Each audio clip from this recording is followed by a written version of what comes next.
Bo Ben says nice French accent. Merci beaucoup. Kizzy says caller equals hashtag Archie. Yeah, I like that. And Marcos wants to know, how can one get into a game art job? Were you a part of the hiring process? Yes. Oh wow, well shit, man, you got some knowledge here. How can we do that? Time to drop some knowledge. Well, for me, okay, it depends entirely on what you want to do. Like that is a very portfolio intensive job and also a credits intensive job. I mean, there are a lot of what do you mean credits intensive job? What does that mean? Well, like it's like what people will look at it and go, well, what have you worked on? Oh, okay. You got to have experience. Yeah, we got to know that you are capable of delivering high quality work in no turnaround time, consistently. Sure.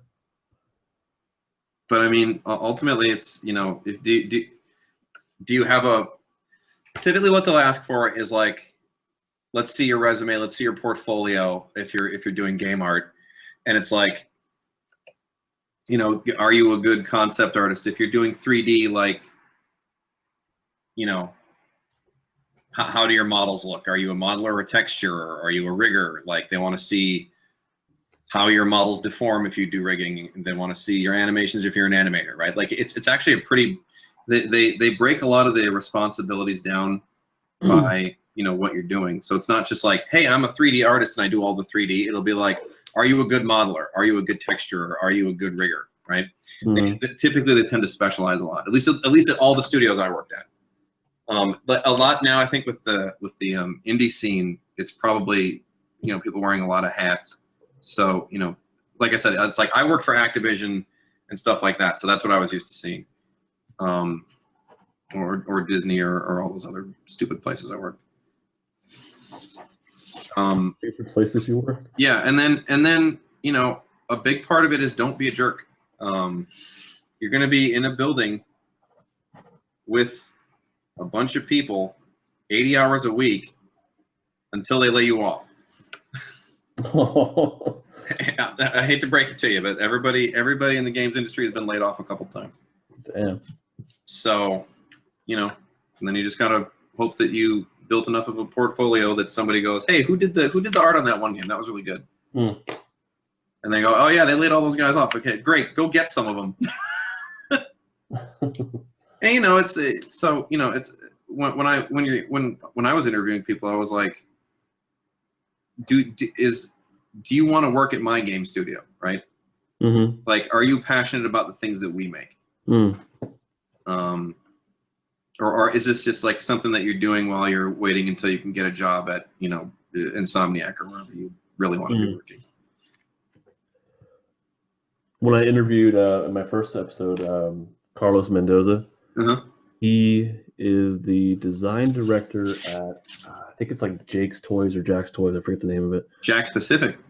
Yeah, I would imagine. Actually, it's down there in Southern California. Yeah, I believe. And I'm familiar with them.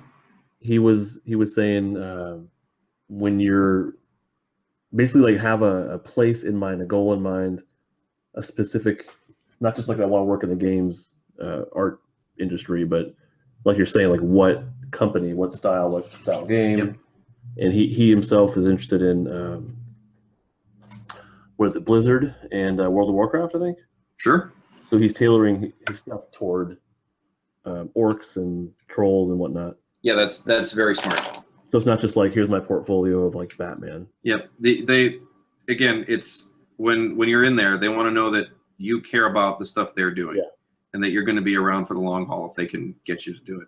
But again, in most cases, you're going to get laid off. So, actually, I don't know how bad Blizzard is about that stuff. I know a lot of Blizzard lifers. It's a pretty rad place to work at, from what I understand. Well, I would think Blizzard's huge. That's a pretty comfy, I would think, safe job as long as you're producing. Yeah, they're funny. They They have funny terms for people. They refer to some jobs as snappers, which is like when you're a designer and you walk up to like a programmer or something like that, or engineer. And you're like, I need this new feature for the game engine. And then you just start snapping your fingers, waiting for it to come. Yeah. They call them snappers, which I always thought was a great term. They have a Blizzard. Yeah, and let me tell you something. I was king of the snappers when I did that job, man. Were you really? Where are my features?